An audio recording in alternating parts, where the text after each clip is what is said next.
Hey, I'm Chris. This is Demystifying GraphQL clients.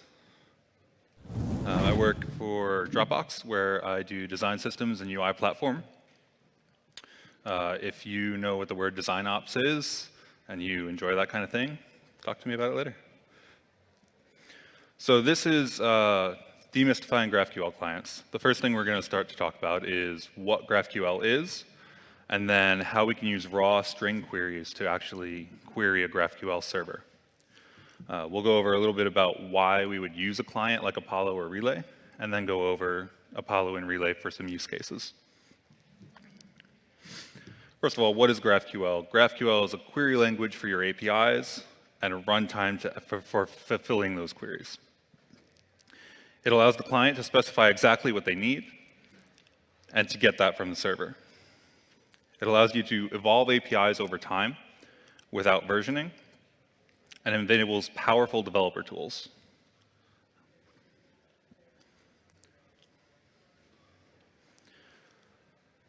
So GraphQL is really about three things. First, describing your data.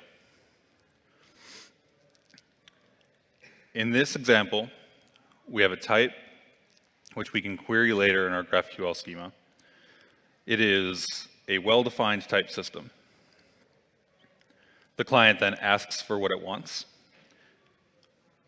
In this case, we're asking for our project. We're using an argument of name GraphQL. And we get predictable results. You can see that the JSON matches the query that we just sent to the server.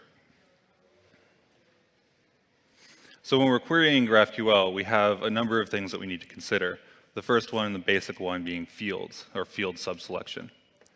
Then we have arguments, which we just saw in the previous example. Aliases, in case you need to make multiple queries for the same key. Fragments, in case you want to reuse different pieces of subselection. And a bunch of other stuff.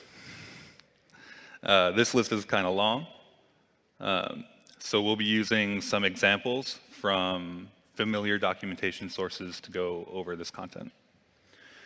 First off, the fields are the fundamental unit of a GraphQL query. When you say that you can ask for what you want, this is how you ask for exactly what you want. If you have a JSON object and you want to subselect on the keys, fields are how you do that. So in this example, we have the field of hero as our subselection query, and then inside of hero, we ask for name, friends, and the names of those friends. And you can see that the JSON matches up almost exactly with our query. Then we have arguments. And arguments are basically very similar syntax to calling arguments in JavaScript. If you've written something that looks like a flow type definition or a TypeScript type definition, you might recognize this syntax. It's a little bit flipped around compared to flow or TypeScript, but it's generally the same thing. And you can see that we've got the human whose ID was 1,000. Next up, we've got fragments. And fragments are a way to reuse units of subselects to the point where your JSON object can outgrow your query size quite a bit, just through the reuse. See, in this example, we have a fragment of comparison fields on character, and each of these queries return a character. So we're subselecting the same set of subfields on each character. Then we have variables. And variables are interesting mostly because they enable static analysis and the transmission of variables as a JSON object, rather than what we would normally do, which is pass variables into a function and get the return value of that function. You see here that we have a particular JSON representation of this query and the variables that we're sending. This is also the JSON representation that we would use if we were just using fetch to send this query to the server. Then we have operation names. Basically, if you only have one query, you don't need to name it. And the shorthand just looks like a JSON object. But if you have multiple queries or a query and a mutation or any number of things, you should be naming these things. And if you use a client like Apollo, it actually enforces that the names for these operations are unique. And this helps the static analysis and things like that. You can consider operation names very similar to function names. Then we have directives, which are actually extensions to the GraphQL language effectively. You can use them as complete bailouts for if you want to do something that isn't supported by anybody else anywhere, as long as your specific server implementation supports it. So there are a couple directives defined in the GraphQL spec. In this case, we see an @include statement. And it will include this subselect of the query only if with friends is true. And just to reiterate that, the server decides the implementation of a directive completely. So you can include it in your query, and if the server doesn't understand it, oh well. Next, we have some mutations. And mutations are where things start to get a little more complicated. The idea behind a mutation is that you're able to send this query to the server with the variables like we did before for a normal query, and then you're able to select on some data that you want back as a result of that query. So in this case, we have a mutation called create review. We pass some arguments in, use some variables, and then we subselect on stars and commentary because that's the data we want back. And then there's errors, and errors probably deserve an entire talk in themselves, but we'll basically limit it to two categories. One of them is errors that happen at development time, which you don't really experience in production. And then there are errors which happen at runtime. And this is the way that GraphQL represents errors. Usually it's just an errors key in an array of objects, or an array of data, basically. Then there's pagination. Some clients have a very strict desire for a very specific type of pagination, and other clients are much more flexible. But when you're sending strings to a GraphQL server, it's kind of difficult to send strings that don't have some local state to maintain that pagination. So you can see as we get into more complicated concepts in the GraphQL query schema, it's harder and harder to just use strings to do the querying, which builds up to why we would want a client in the first place. And then we have things like caching. And caching is where do we store the data when we get it? Where do we access the data from if we already fetched it 30 seconds ago? Where does this component get it from if it's fetching the data, and this component get it from if it's fetching very similar data or the same data across our entire app? Basically, what do we do if we already have the data we want and we're still going to make the query anyway? With strings, you basically just have to make the query anyway. With these clients like Apollo and Relay, you can actually query against the store at any given time. And then there's subscriptions. And before we get into why actually to use a client, subscriptions sort of force you into this no man's land of before you were using fetch and everything was fine. You're sending queries to the server as strings. You were getting back JSON data. Everything's normal. Everything's exactly as we expect it to be working with any API. But subscriptions listen to events. So now you have to change network transports. Now you have to use WebSockets, or you have to use polling, or you have to figure out a way to get these events down into your system. So there are a couple of reasons that clients are very useful. And one of them, like I just described, is to abstract the network transportation implementation details.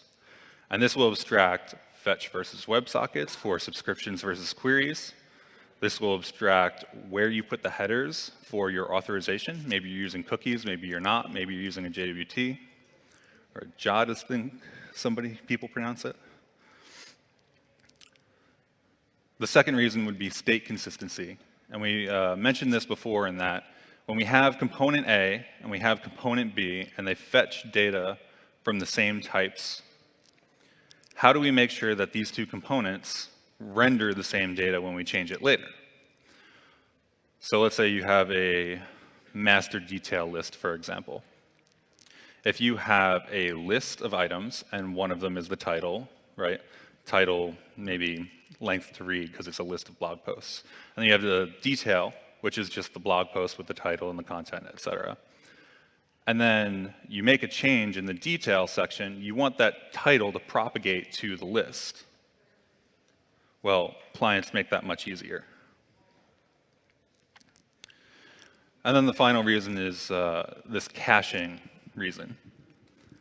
Reducing the complexity of implementing and preparing and using caches over the lifespan of your application is actually really important. And some clients use Redux for this, and people who use Redux may already be familiar with things like Normalizer, which implement very similar patterns to what you see in modern-day GraphQL cache implementations.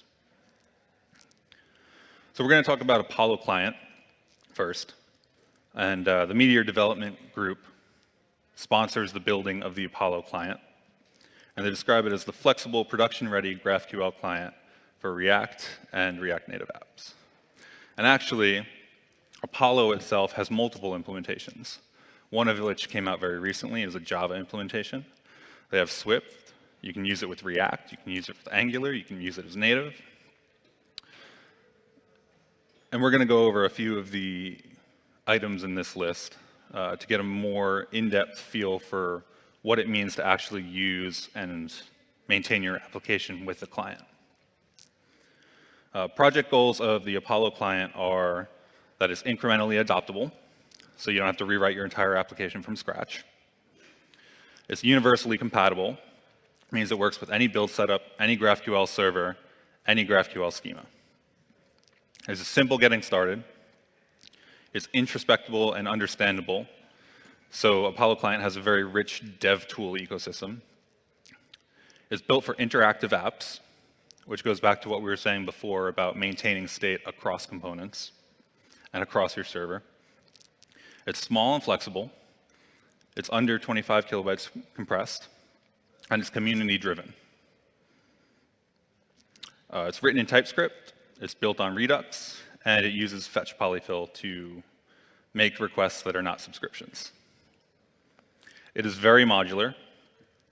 There are a number of different packages that are not maintained by the core Apollo group, which can be used in combination with .graphql files or the GQL template literal that Apollo uses. And this is because Apollo has a strong focus on static analysis and separating out processing and the ASTs. So GraphQL temp tag is the GraphQL template tag that Apollo uses. It enables static analysis by transforming the GraphQL queries that you have into an AST. And Apollo actually uses this AST at runtime compared to, say, Relay, which does all of the processing at build time. This probably doesn't matter to you, but it can be useful to know if you need an advanced use case. GraphQL tag also comes with a Webpack loader. So if you use .graphql files for your GraphQL queries, you can import those queries, and inside of those queries, import fragments. There's GraphQL Anywhere, which is really, really, really, really cool. You can run GraphQL queries anywhere with no schema and no server. It's a little abstract and it's a little out there. But for example, Apollo Client uses this package to read from the cache, to read from Redux, which is the underlying cache implementation. And this example is a further out there example of turning the results from a GraphQL query into an actual React component. There's GraphQL document collector, which can load all of the GraphQL queries, mutations, and subscriptions into a single location JSON file. And this is used in combination with Apollo CodeGen to get TypeScript types for all of your queries when you import them. Apollo CodeGen is what I just described. It will generate a file that looks like this if you're using TypeScript. to make sure that you are correctly typing the responses to your queries. You can use persist GraphQL, which has an implementation of persisted queries. It takes all of your GraphQL files and IDs and puts them into a map. And then with a custom network interface and Express middleware, can ship those IDs to the server instead of shipping entire queries. We have ESLint plugin GraphQL, in case you're an ESLint fan and you would like to check your queries against your schema using ESLint. It supports Apollo, Relay, and Loca out of the box. There's Jest Transform GraphQL, which will package your .graphql files in for Jest.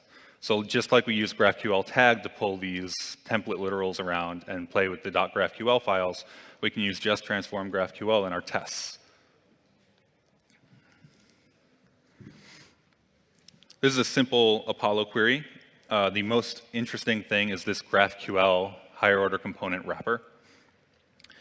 It is just that. It's a higher order component. It's just GraphQL. So it's a very small step from sending strings to the server with fetch to using Apollo client to send your queries for you. When you send a query using Apollo like this, the data comes from Redux or the server, depending on whether you actually have it in the cache or not. And then it subscribes to the store, because if you send a mutation, you want that data to change. This is approximately the prop types for the data that you get back from that query. You, by default, get a data key, and whether it's loading or not, and then your data.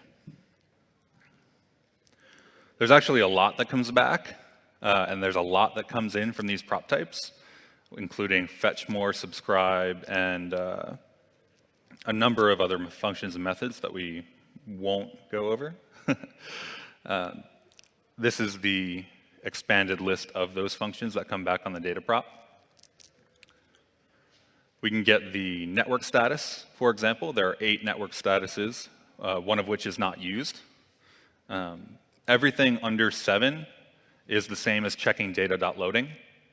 So if you say, if network status is less than 7, render the page, or don't render the page, and then if it's greater, render the page. That's the same thing as doing if data.loading, render the page.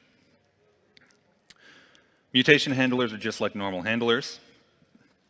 The interesting thing here is the mutate call, and the fact that we can pass this function into our component and then call it with the, say, repo name later. Apollo supports optimistic UI, just like any GraphQL client would. And the interesting thing to remember here is that optimistic data that you render in your UI after you make a mutation doesn't have to be perfect. It just has to be good enough to continue. There's also prefetching support. So when a user signals intent by hovering over a very specific button, you can tell Apollo to fetch data that they will need after they click that button. And these are sort of the niceties that you get when you start using a GraphQL client. The network translation, or the network transport is abstracted. These sort of sugar functions are available to you, so you don't have to worry about how you're going to make this call, where it's going to go in the cache, what you're going to do with it after it gets back, if you have the data in the cache already, etc. Supports server-side rendering. It's really trivial to rehydrate because it's using Redux, which means that your entire cache store is normalized and using JSON. So you serialize this to a string, you send it down, and then you reload it into the cache. Subscriptions are a bit trickier. Subscriptions take a bit of work to get going. You have to use a custom network interface, and you can, in this example, call the function subscribe to components in component did mount to trigger this subscription.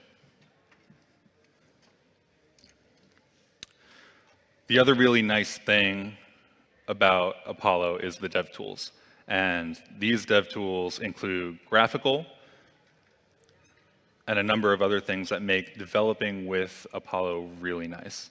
There's a normalized store inspector. You can watch your queries as they go in and out. You can modify the queries and send them without any configuration because it uses the Apollo configuration for the Apollo client that's already in your application. And then because it uses Redux as the cache store, you get access to the entire Redux ecosystem. So anything that you want to do today that you're doing with Redux fits into an Apollo world. And of course, the other major client is Relay. And recently, they released a 1.0 RC, which is a complete rewrite. That was wonderful for this talk, by the way.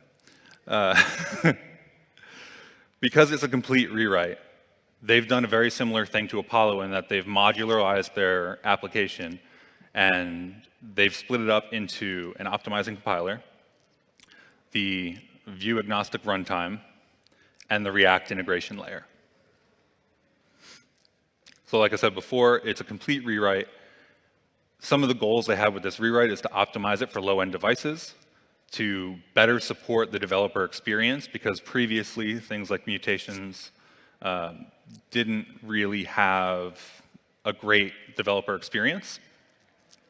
There are client-side schema extensions, so you can store local state based on Relay. There are subscription support and prototype support for live reloading, or live queries.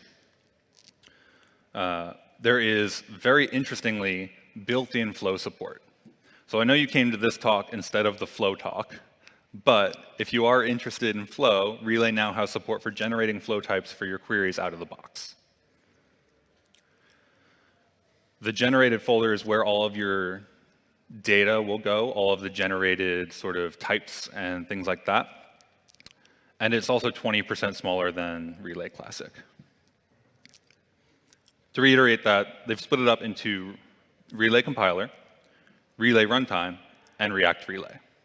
There's also a new Babel plugin Relay, which is 2 words reversed from the old plugin, Relay plugin Babel, I think. Because Relay does its work at build time, as opposed to Apollo, which leaves the AST there and can do work at runtime as well. So this is the Relay compiler. It's pretty easy to run over your code. You'll see the underscore in the generated name. That is the file name and the prop that is going to get passed in on the child component. The Relay modern vocabulary is still one of containers, but they have a couple of more rich containers than before. There's the normal container. There's the refetch container, which is sort of like your load more situation, right? You have a list. It's a list of comments. You want to load more. A refetch container will help you do that with some sugar. There's pagination, which you can imagine. There's a fragment container, which is really nice for composability. And the beneficial thing about these containers is that they're just React components. So you do a relay.createFragment container. You wrap your component in that container, and then you just use it in your application. The next part of the talk was going to be Relay versus Apollo. This is a query on Twitter about Apollo 1.0, roughly, and Relay 1.0. And that was the situation. It's really much more interesting to talk about their similarities, which are now modularity, static analysis, view and data co-location, network layer abstractions, subscription support, and client state. But there are some differences. Build time versus runtime. Apollo's fragment read-write API is very rich, so you can interact with the cache manually. Custom store and Relay versus Redux. The dev tools, and sort of the ecosystem and the way that packages are supported via static analysis. Got 2 more slides so you can get to the next talk. There's a Relay versus Apollo blog post on graph.cool. This is a very useful blog post, especially if you want to learn about Relay 1.0 currently, but I'm helping to rewrite it for Relay Modern and the Apollo 1.0. And then if this is something that interests you, there's also GraphQL Europe coming up. Thanks. All right.